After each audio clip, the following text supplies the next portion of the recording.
نعم. أحسن الله إليكم. ويسن أن يستحل من بينه وبينه معاملة في شيء أو صحبة ويسترضي والديه وشيوخه. يسترضي والديه.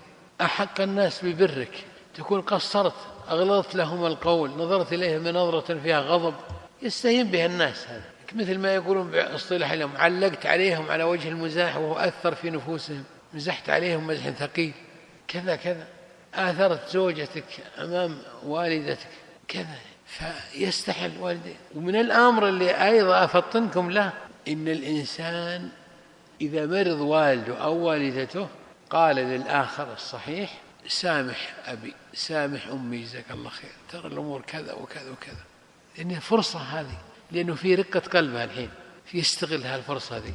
إذا جاب هدية وسرت أحدهما أو سرتهما جميعا، يقول: جزاكم الله خير، أبي منكم حسنة واحدة، إيش؟